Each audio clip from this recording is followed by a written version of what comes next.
Welcome all to the Center for Archival Futures, aka CAFE, here at the University of Maryland, a research center focused on archives and digital curation. My name is Jessica Grimmer. I'm Associate Director for the CAFE, and this is our flagship talk series, First Wednesdays, at which we host speakers who are at the cutting edge of archives and digital curation research and practice in a wide variety of institutions. You can find recordings of our previous events at our CAFE event page link, which is pasted in the chat. Before we begin, I'm going to give our land and slavery acknowledgement. Today we are beaming in from College Park, Maryland, which is located on the ancestral territories of the Piscataway, Nacotchtank, and their indigenous kin and neighbors. As members of the University of Maryland, we acknowledge as a land-grant university the 202,000 acres of stolen indigenous land taken and distributed to the university under the Morrill Act in 1862.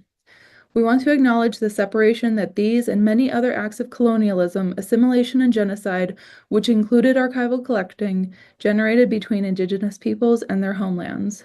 We honor the continued power and resilience of indigenous communities and nations and celebrate the collaborative and decolonializing work now taking place in our collections and institutions.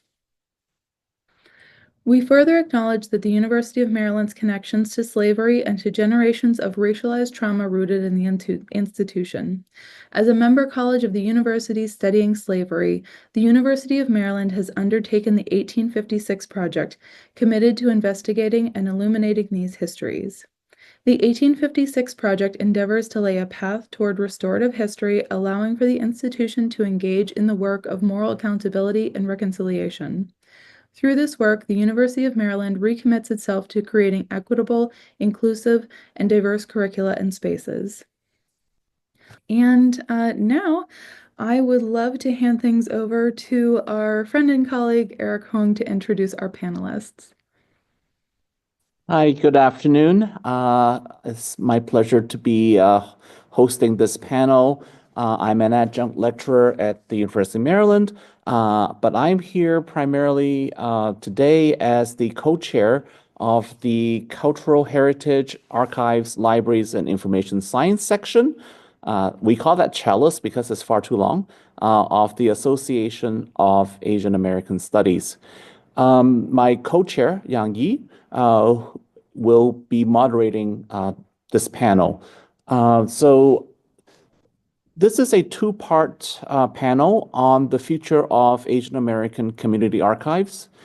This is the first one. Yang Yi and I talked about organizing this panel because community archives is central to Asian American studies. Asian American studies were created really in the late 60s, early 70s, and the early historians, the teachers of Asian American history courses had to create their own archive in order to teach something because other repositories weren't collecting these materials. So a lot of these sort of the central community archives in Asian American studies are now, 50 years old or so. They're often run by people who are in retirement age or they have passed on. Succession is always an issue in community archives. Sustainability is always a problem in community archives. So today we have gathered 4 panelists who do really interesting things in terms of preserving Asian American history. And then at the Association of Asian American Studies meeting in Boston in a couple of weeks, there will be a panel with more traditional archivists who are thinking about the same issues. And hopefully we can get a publication about this in the future. We're working towards that. So let me introduce the 4 panelists. And I'm going to go by the order that they will present their projects. Andra Palchik cares for information through print and archival processes. She approaches both as practices in dynamic memory work and as a means to explore documentation, ritual, and celebration. She currently works as an archivist at the Philadelphia Museum of Art and is a co-founder and editor of the Philadelphia-based print collective Fortune and risograph imprint Many Folds Press. Dr. Christina Ong she, her, is a postdoctoral scholar in Asian and Asian American Studies at the University of Nevada, Las Vegas. She obtained her PhD in sociology from the University of Pittsburgh in 2024. Her research uncovers how diasporas create community through place-based activism and art production. Her current work chronicles the impact of the Basement Workshop, 1969 to 1986, the first Pan-Asian political and arts organization active in Manhattan's Chinatown. Christina was also the co-creator for Legacies, Asian American Art Movements in New York City, 1969 to 2001. The show ran from September 2024 to December 2024 at NYU's 80 Washington Square East Gallery. Danielle Davis is a musicologist, producer, and educator whose work transforms record production into a musicological experience where sound, history, and listening converge. Through the Tidewater Trio project, her dissertation experience, she constructs a media-rich, cross-modal environment refining listeners' ears for Afro-Filipino alternative hip-hop histories and Hampton Roads, Virginia's Southern soundscapes. Recognized through the Mellon ACLS Dissertation Innovation Fellowship 2023-24 and Emory University's James Weldon Johnson Institute Predoctoral Fellowship 2024-25, her music history album has been supported for its innovative approach to sound-based historical interpretation. And Laura Chen Schultz is Deputy Director at the Asian Pacific American Institute at New York University since 2002, where she manages research projects and initiatives. She works in close collaborations with community members and the archival repositories at NYU libraries, which include Falls Library and Research Collections, Tenement Library, and Robert F. Wagner Labor Archives, and university archives in an effort to build APA archival collections that are free and open to the public. I will now turn things over first to Andra. Hey everyone, thanks for those intros. And thank you, Eric and Yanni, for gathering this panel. I'm really very honored to be a part of this conversation. So first, I am going to share my screen here. A moment. Okay.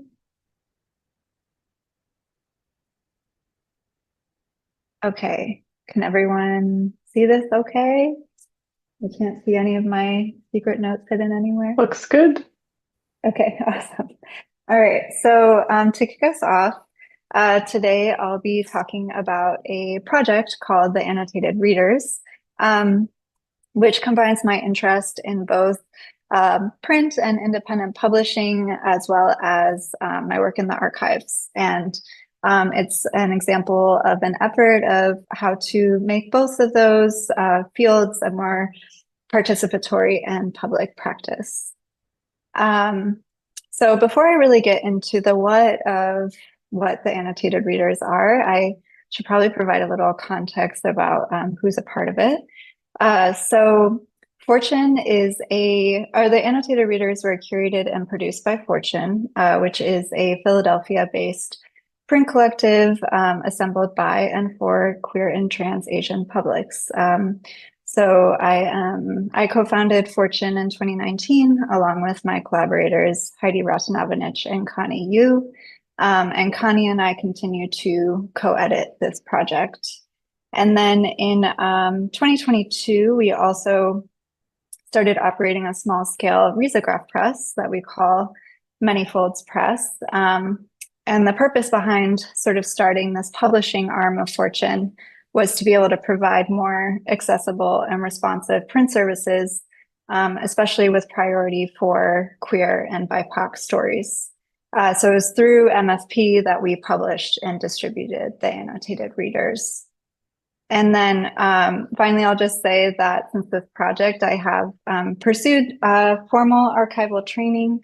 I was able to complete an MLIS, at the University of Maryland, which is where I met Eric. He was my professor, so I owe many of my archival ways to him.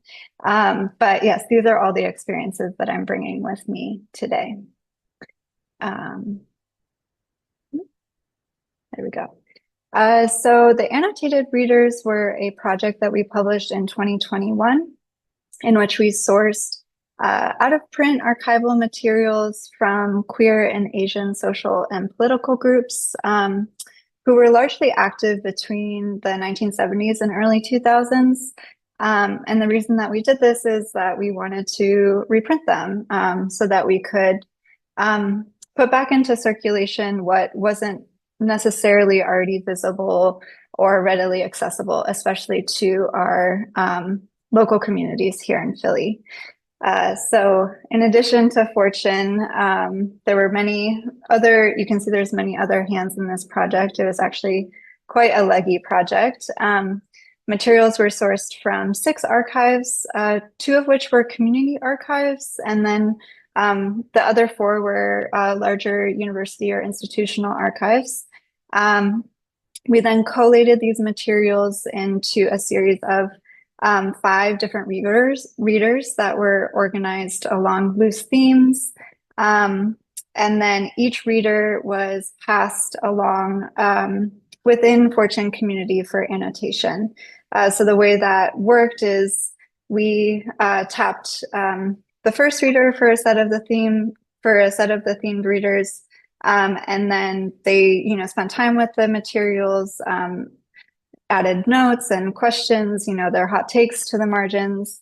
And then they were responsible for choosing the next annotator to pass it on to. And this continued for a total of 3 rounds for each of those themed readers. And then these were our themes. We had looking in, showing up, moving through, living among, and going out. And just to offer some visual reference here, here are some excerpts from the looking in reader. So this first reader was really a way for us to learn more about how queer Asian organizations before us organized themselves. So it was a lot of gray literature, things like meeting minutes, documentation on membership structures, delineation of roles, how they manage their budgets, etc. And then I have some other examples here. This spread is from Living Among. So these readers, these materials documented how queer communities historically provided care among themselves, often out of necessity in the absence of governmental or other infrastructural support. And because of the time that the research period, we were looking at, many of these materials were responses to the HIV and AIDS crisis. So things like public health ads, flyers for benefit fundraisers, things like that. Okay, and then I do want to touch on our printing process because it is quite integral to our practice. So we largely work on a machine called the risograph, which is a duplicator that was invented in Japan in the early 80s. And it was really popularized in schools and churches as an early and sort of economical mode of color copying. You can see from its body that it looks quite similar to its successor, the Xerox machine, but the inner mechanics actually automate a process that's much more similar to screen printing. And I'm not going to get too in the weeds here because really I could go on, but I do want to discuss the mechanics a little bit because the technology of this machine is, it really informs our ethos. So similar to screen printing, the risograph prints in a process of layers. So it requires a new drum for each ink color, and it prints 1 layer at a time. So you'll see in the bottom corner, that is the drum. It's the mechanism that houses the ink. So every time you want to print in a different color, you put in that drum, and then you print that layer. And so it's a process of layering the different colors. And so for the readers, we applied the collective process of annotation using the RISO. So each annotator's comments were printed in their own layer, and each was designated by a different color so that there was this sort of visual exchange of conversations happening both between the activated texts and the annotators, and also among the annotators themselves. It's also important that the RISO uses a soy or a rice bran based ink because it produces this really sort of distinct and slightly translucent quality. And it also never fully dries, which is, gets really interesting when you get into conversations about archival preservation, but kind of in sort of a more, poetic thinking about our practice, it's kind of become, this layering has become an analogy for us. So what we lay down, it may never fully dry. It's not set in stone. It may perhaps be revealed differently with each pass. It can be altered and also continue to build. And also because of this translucency, the layers remain visible on top of each other. So we like to think that this can keep us honest, and it also encourages more passes and conversation to continue. So for our intentions, why we did this project, perhaps the most immediate effect is to reactivate and make these materials, the archival materials, more accessible. The works that we sourced were from archives all outside of Philadelphia, and we intentionally selected materials that were not already digitized, and then we continue to circulate them for free. But also we want to explore the ranges of queerness and Asian identities. We were taking materials from a variety of different types of queer and Asian social and political groups. Also, our contributor base is very varied. So that we hoped that the selections from the readers could also gesture to the slipperiness and also sometimes historically the strategy of these identities too. We also wanted to loosen the responsibility around a coherent narrative. So instead of the way that history is sometimes presented or learned in a linear or hierarchical way, we instead wanted to emphasize the multiplicity of response. And finally, as I've said a few different times in different ways, really we wanted to facilitate durational and layered conversation. So as a final plug, you can actually also add further layers. As I mentioned, we circulate these readers for free as a lending model through mail.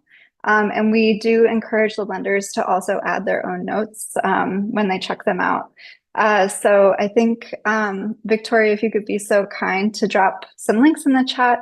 If you go to those links, that's where you can read more about the readers. There's a full list of credits, and you can also check a set out for yourself. Thank you so much. Christina, please.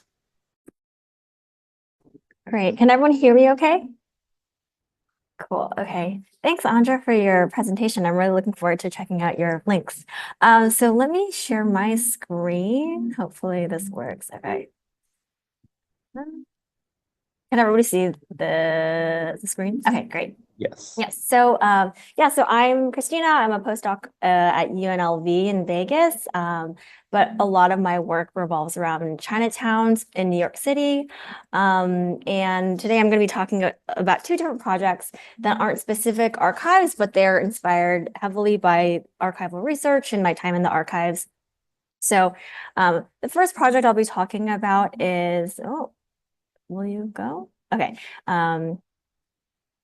Is Out of the Basement. So this was a digital exhibit that I created while I was in grad school as part of a a certificate program in digital media studies. And it's online now.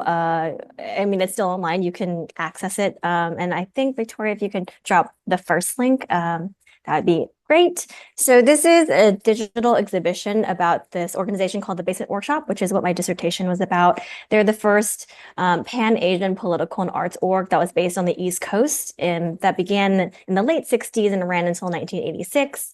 And they're a political activist organization, but also an arts-based org. So I was really interested when I was looking through the archives about this organization, about how to provide more access to these materials to a wider variety of people, both students and other researchers.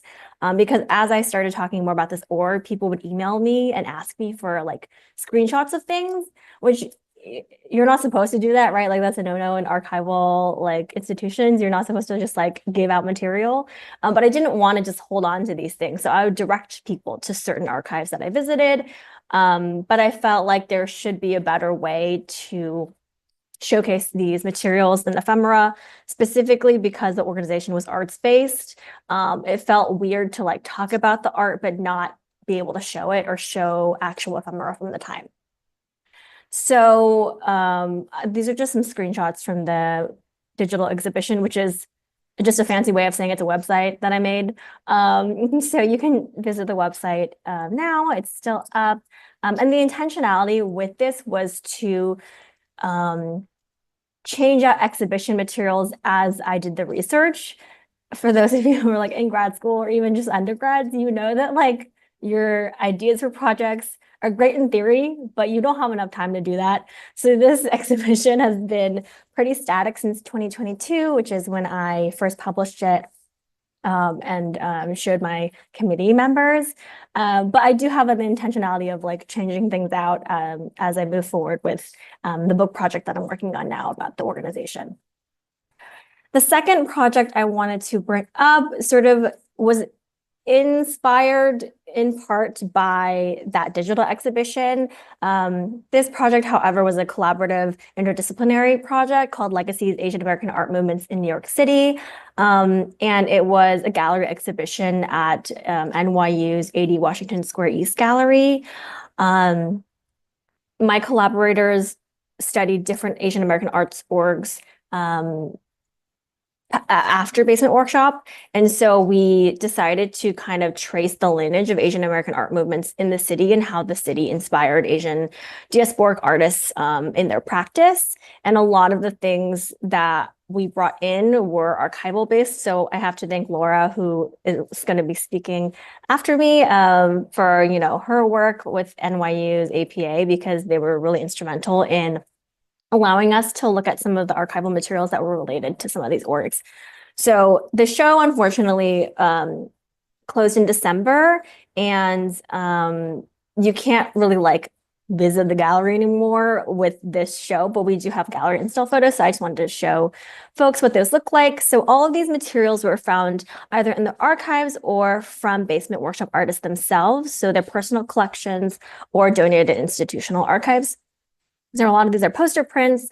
And as you can see, there's like some relating to like protest movements, but also more like quote unquote like actual what you might define more as like fine art. And so it was a challenge to kind of try and balance those things in the archive with like what we might consider or what art historians would consider art. As a historical sociologist, I was really pushing like, we need to talk about the history and we need to show all the archival materials possible. So this is an example of my push to do that in a vitrine. So not just showcasing the art and not providing context, but it was really important for me to also include some of the things that I would have found in the archives just on my own.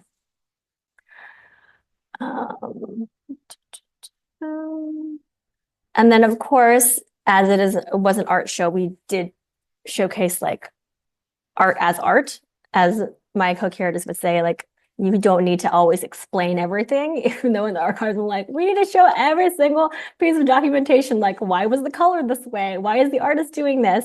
But we really tried to allow the viewer to like analyze things on their own. And we had QR code scans where people could learn more about the artist and their reasonings for doing certain things and their personal history. So it was a interesting balance of like what I have learned in the archives with what art historians or curators might do in their practice.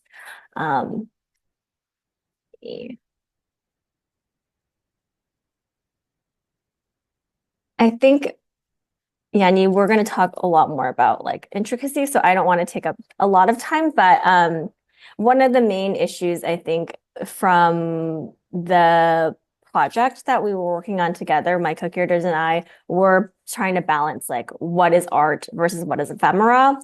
And something that was important for us to recognize was that activists, even if they were doing like community murals, which is what's on the screen here, community murals in Chinatown, they were also working as artists. And so not just thinking of things as like protest materials or like community-based art, but like thinking about these things as someone might consider fine art as well.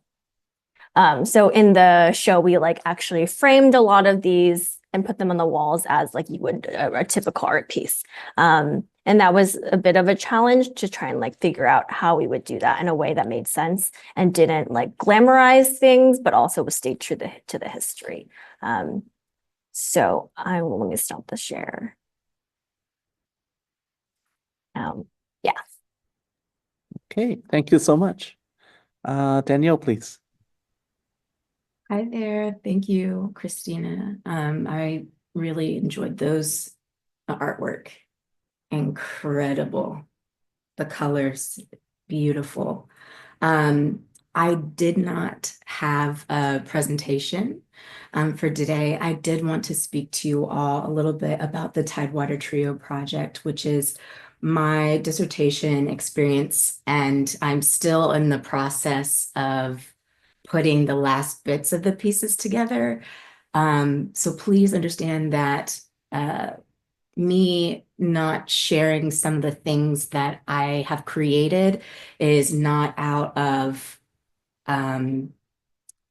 it is based on a desire to make sure that my collaborators and I are on the same page, because I do recognize that as a hip hop scholar, as a musicologist, my project has really caused me to think about Afro-Filipino friendship, placemaking, sound, and what it means to be a Black person who is studying Asian American or Asian culture and histories with a particular sensitivity as a Black Southerner and a woman myself. The Tidewater Trio, I guess I will share with you first, is that it is 3 groups that I talk about from the Hampton Roads region or the Tidewater region of Virginia, which is around Virginia Beach, Norfolk, Chesapeake. I look at 3 men's lives: Pharrell Williams, Shay Haley, and Chad Hugo, and I am using their story by listening and also creating my own tracks in collaboration with Black and Filipino local artists. It also ended up kind of expanding to other kinds of Souths. Not only folks who were living in the Tidewater region, but also folks in Florida and other port-based areas and cities who may have had different kinds of routes to the region. Sorry, I'm collecting my thoughts here. So the first thing that I really wanted to do with this project was to figure out how the record or the track is a form of documentation and pairing that with visuals. I think as archivists of color, we tend to enter into the traditional archive spaces and not realize, or I'll say it was my experience because I studied ethnomusicology, the archival training was not something that I learned at the very foundation of my study. So understanding that the spaces can be violent and not preparing myself for the kinds of violence that happen to Asian Americans and the ways that it manifests, I think I wanted to take that and distribute it sonically and use the sounds to project a visual narrative. And so a lot of the material that I could show you now, I'm a little, some of the ways that I wanted folks to think about some of the violent scenes, like the blackface that I've seen in the Philippines, or instances of abuse or other forms of violence that are carried in these little bits and pieces. What are ways that we can take these moments and create something that is empowering? And that required me to learn how to listen and also visualize, especially with the digital artists that I've been working with, the ways that we can look specifically at Filipino Americans and describe this eerie form of Blackness that kind of follows them when it comes to the Asian American experience, but also back in the homeland and in other diasporic contexts. And I guess I will say how it can be accessed. I'm planning on having this on a digital archive, but I am in the process of also thinking about ways to have this experienced more as an exhibition or through listening sessions. So yes, that's, I guess, the first part of where I'm at here with the future. Thank you so much. And Laura, please. Hi, everyone. Thank you for having me. I'm just going to read most of my portion just to keep it concise and on time. So thank you for inviting the APA Institute at NYU to present on the NYU Asian Pacific American Archive Survey Project. I'm dating myself now. So back in 2002, when I first joined the APA Studies Program and Institute, there were no APA collections whatsoever at NYU Library, and none that we knew of anywhere on the East Coast. Our director at the time, Professor Jack Chen, used to tell the story of how in order to conduct his dissertation research anywhere east of California, he needed to travel to the Library of Congress to search for Asian American material, which was interestingly found under the category of yellow peril.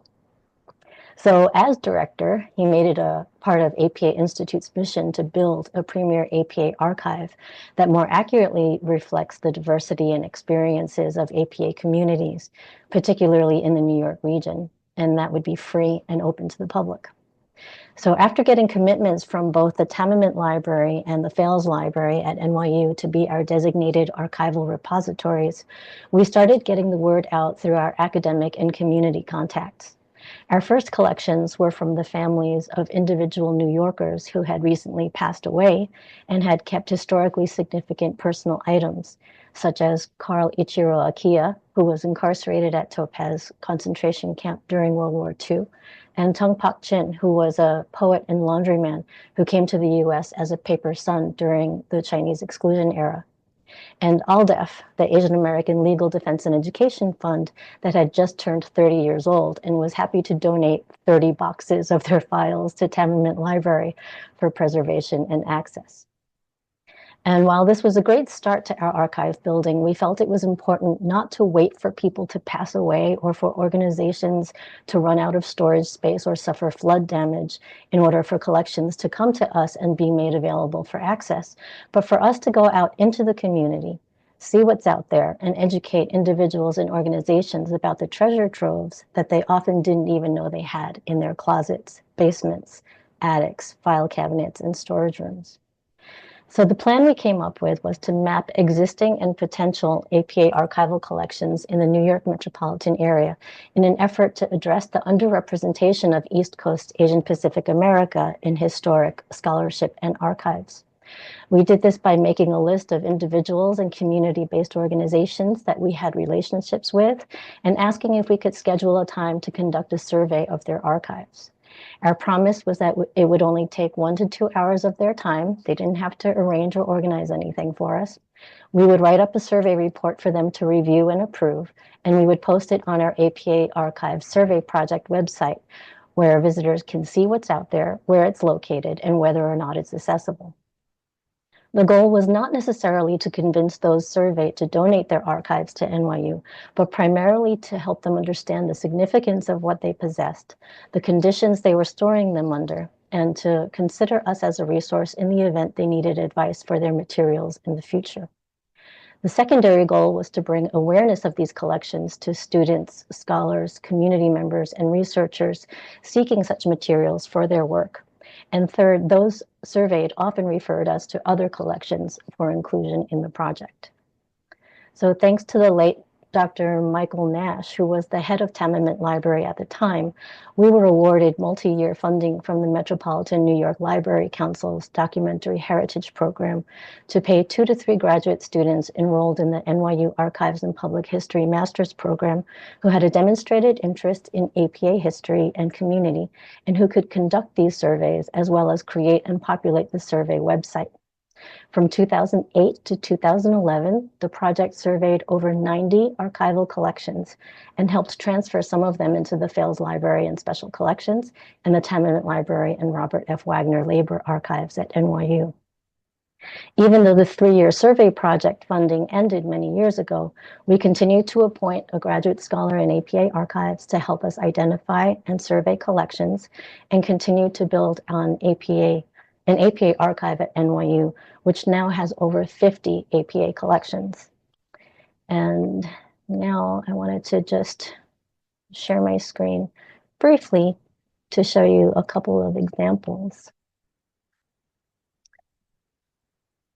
of what we have done. So if you go to our homepage, you can go to collections. And these are all of the collections that we have surveyed and brought into NYU and are either processed or waiting to be processed. So there's quite a lot of them. And then the survey project is here. And this is what our grad students helped create. So here you can see what it was about. And I wanted to just quickly show you, there's Archipelago records. The range from this organization was from 94 to 2007. And when we surveyed the collection, we knew about it because they were a local group that did some really cool Filipino-American things. And but all of the materials are in the home of one person, Noel Shaw.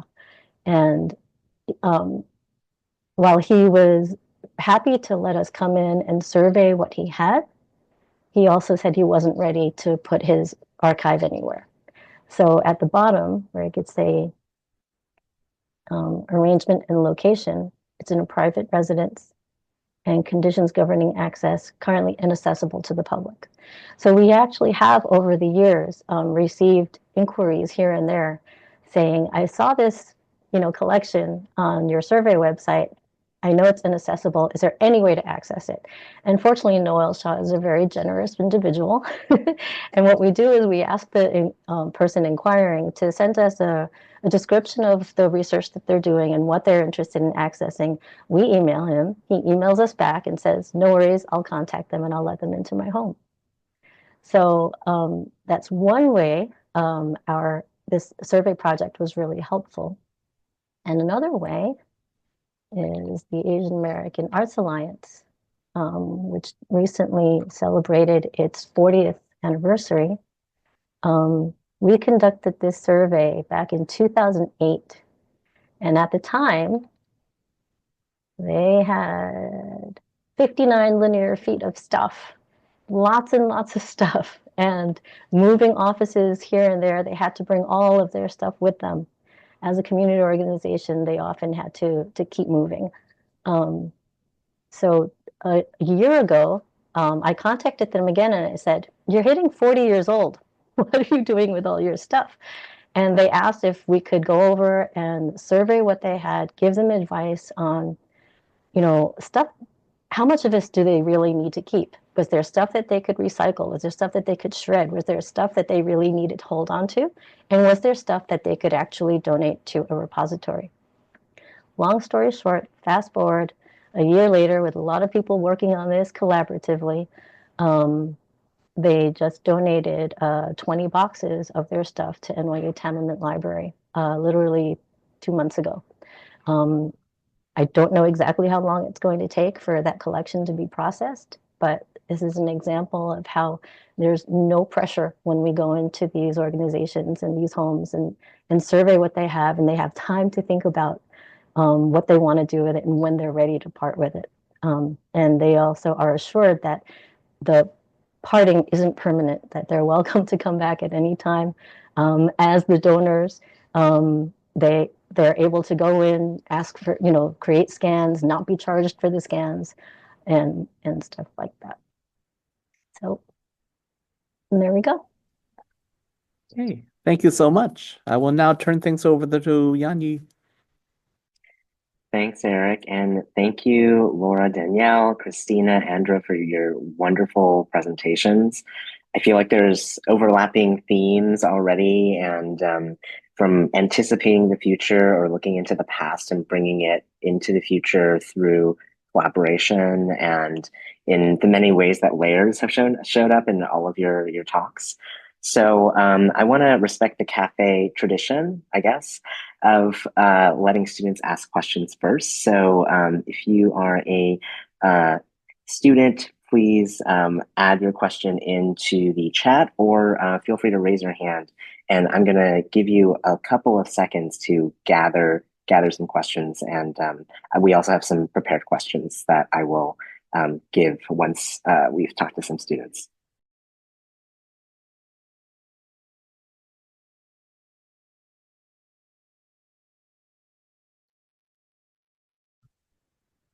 Okay, everyone, this is Victoria, and I see we do have one question in the chat from Jerry. Jerry, I confess, I'm not sure if you are one of our dear students or dialing in from another organization.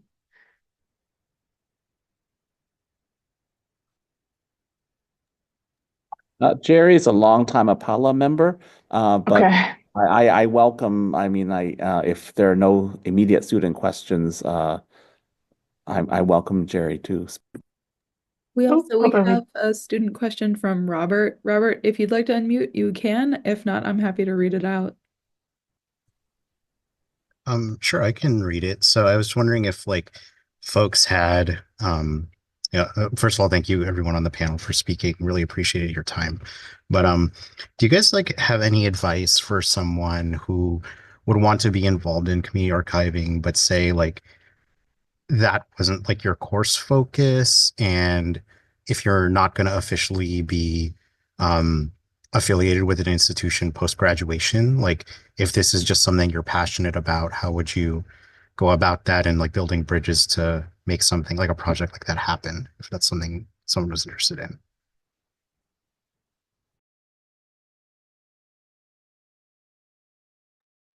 Hi, Robert. Can I ask you to clarify? Are you interested, or is the question about you accessing archives or starting up an archive?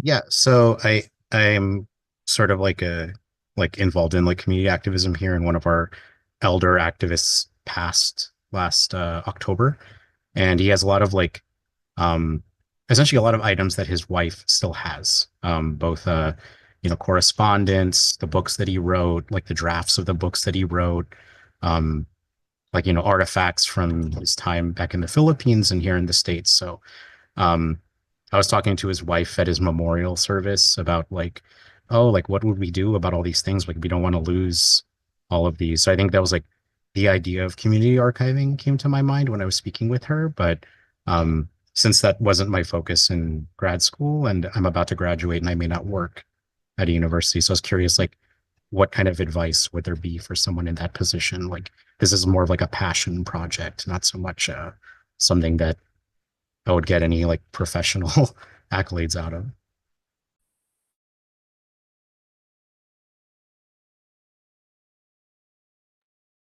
I'm sorry if you already mentioned this and maybe I missed it, but do you have any archival experience in processing?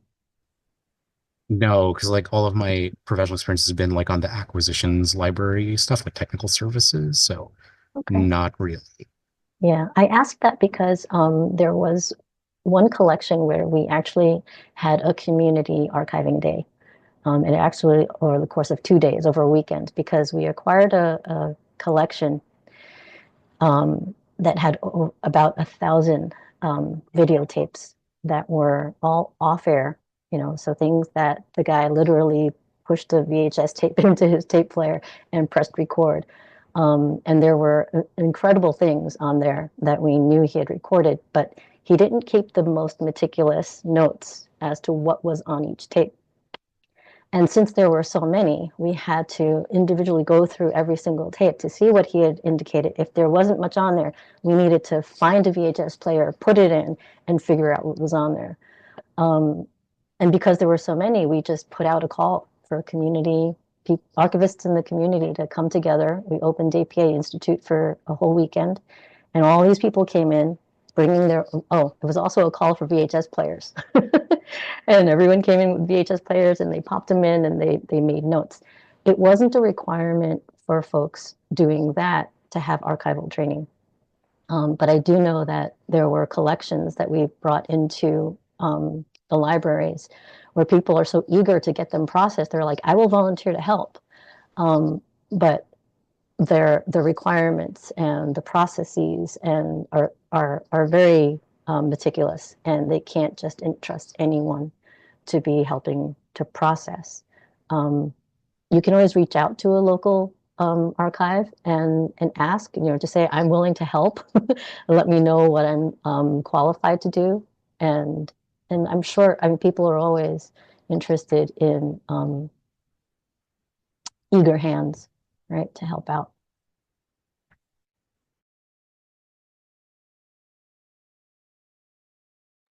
Thank you. Okay, we have another not a student question for Christina. Is it okay all right, cool. So for Ong, what happened to the materials once the gallery closed? Did they go into an archive or return to the artists? Yeah, that's a great question. So when the show closed in December, the staff at the gallery returned all the loaned items to the artists themselves or to the institutional archives that they belong to. So NYU Tamiment Library. To my knowledge, none of the gallery doesn't keep the objects. It's not allowed. So everybody got their artifacts or their artwork returned to them. Yeah.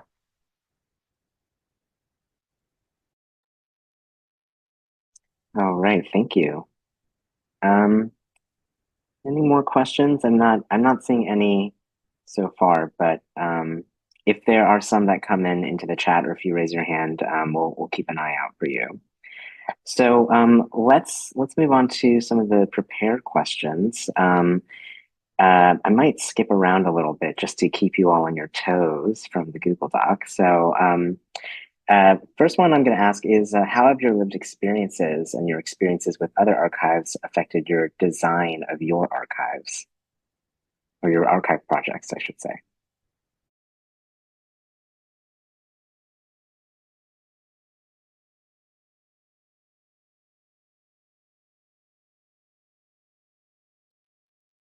I guess I can jump in here. Yeah, so I guess I'll say, I came to archives first as a researcher before I became an archivist. So not only doing research for projects like the annotated readers, but really for more personal means. So I'm Yonsei, or fourth gen Japanese American on my mom's side.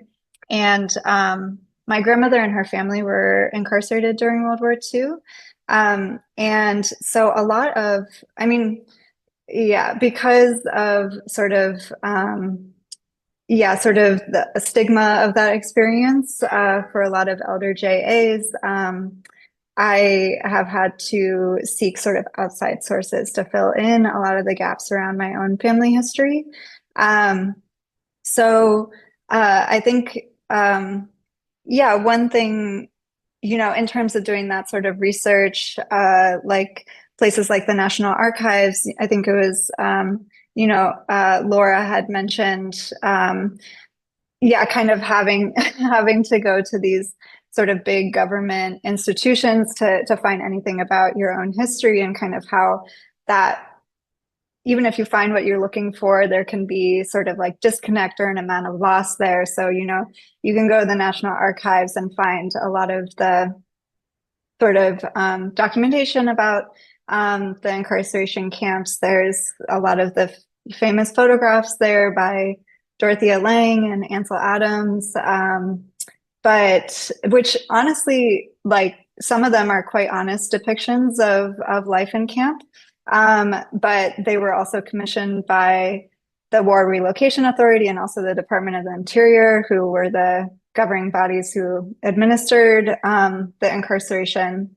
So in any case, this is all just to say that's kind of where I started. And then when I learned about different community archives, like, for example, the Densho Digital Repository is a digital archive that has collected all materials related to the Japanese American experience during World War II. And they've collected that sort of in collaboration with the Japanese American community. It includes a lot of oral histories with elder JAs who, unlike my grandmother, were really willing and able to share about their experiences. And it kind of became like a much more intimate experience of learning about that history more.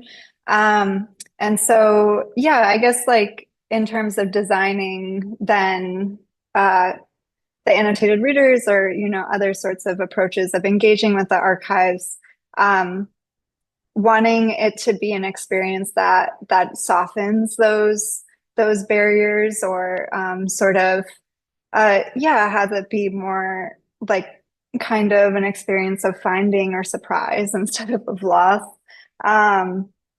And so by doing that, in terms of like engaging these materials, even if they're dated in some way, even if they talk about queerness or Asianness in a way that, I might not necessarily connect to now, or the other readers might not connect to now, that they can be, there's other commentary, like contemporary commentary from the annotators, and that there can also be some grace there too, but to have it be, kind of something that continues to live, was a really important part of that project.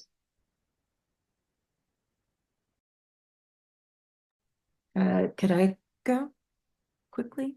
I will say, from my experience,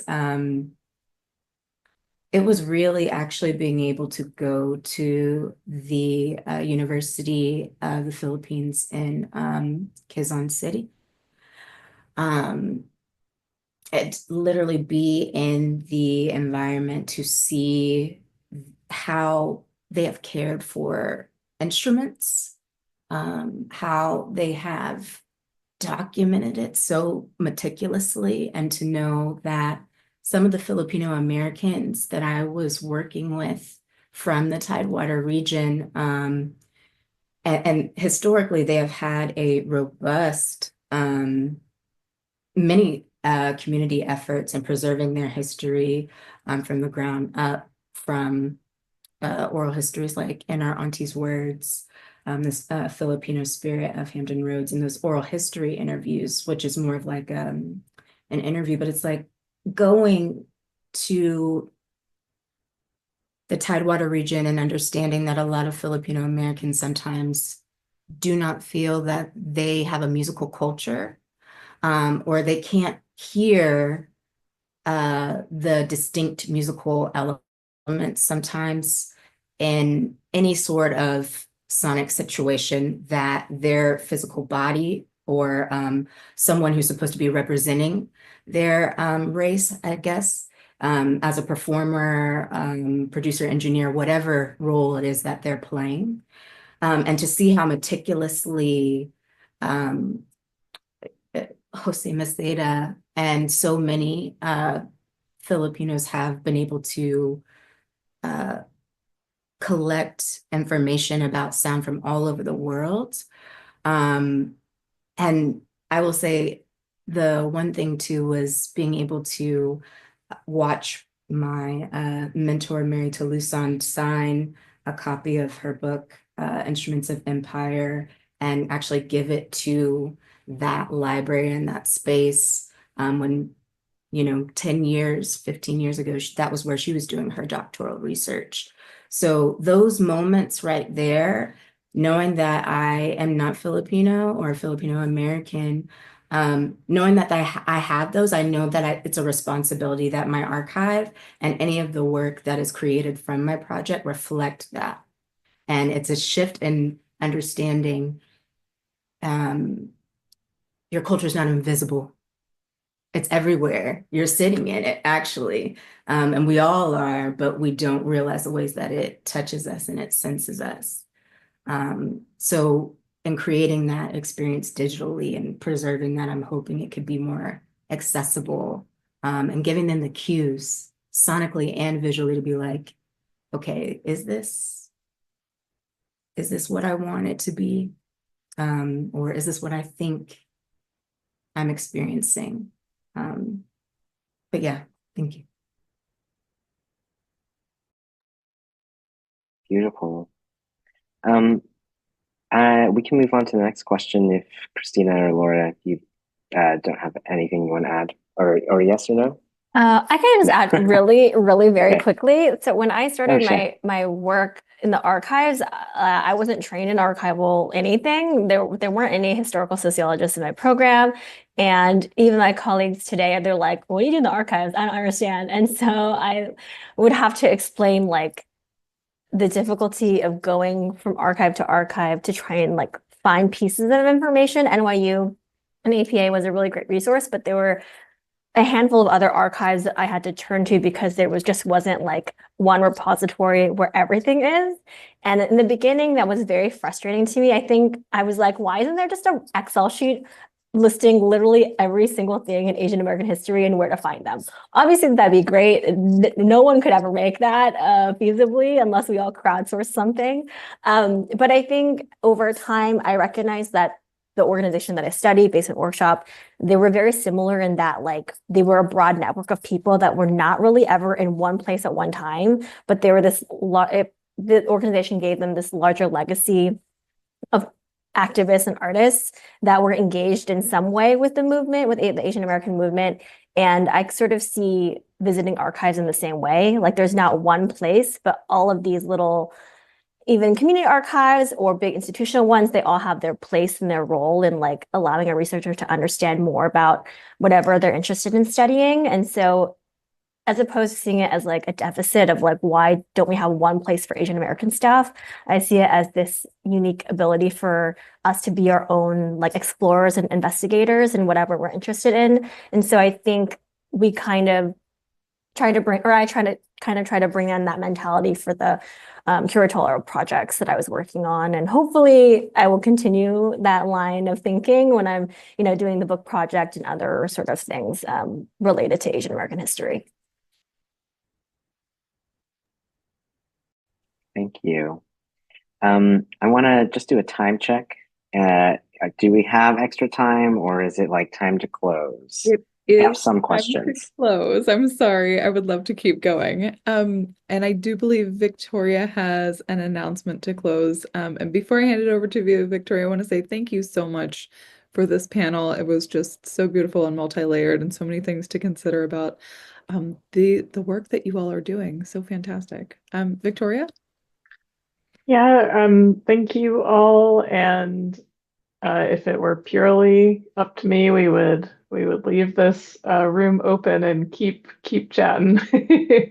Um, I just wanted to share, though, before most folks have to go, that if you are wondering, what to do and how to respond to this moment when we're seeing attacks on the Institute of Museum and Library Services, which funds pretty much every library, museum, archive in some way in this country, public, private, university, college, and often community. The American Library Association has put in some really useful information for how we can show up for our libraries. And I think that a lot of the strategies that they're sharing here actually apply very well to the many other forms of response, or sorry, the many other issues that people may be trying to figure out how to respond to right now. There were a number of policy and other folks who do a lot of work on the Hill who are involved in sharing this information and sharing like what's effective, what do congressional offices take notice of and count and respond to, and things like that. So I hope that that's helpful. Um, and I feel like that is taking us slightly away from the wonderful, to me, extremely uplifting conversation that we've had today and the space that we've made. So actually, Patty or Eric or panel, um, maybe you can close us out with some final thoughts. Um, yeah, buoy our spirits. No Yeah. pressure. I don't know that I have great closing remarks, but I thank you everyone for participating in this panel. I will be in touch with all the speakers later tonight, but I hope that we can pay more attention to activating the archives and not just collecting things and keeping them in storage. I think we need to not just in this moment, but in all moments, think about how we can, as archivists and as archive adjacent allies, use these materials for the public good in some way. Yandy, do you have any closing thoughts that are better than mine?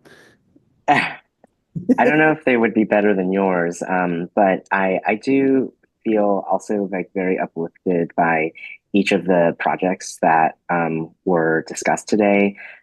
Each of these projects, I think, represent a way that we can keep archiving, keep preserving, keep educating, and providing access to these materials with in a way without institutional support. Like sometimes you just get in a car and like go to that archive and make a bunch of special duplicator risographs and make them available, or you make a giant Airtable of every single archive you've ever been to. Shout out Christina.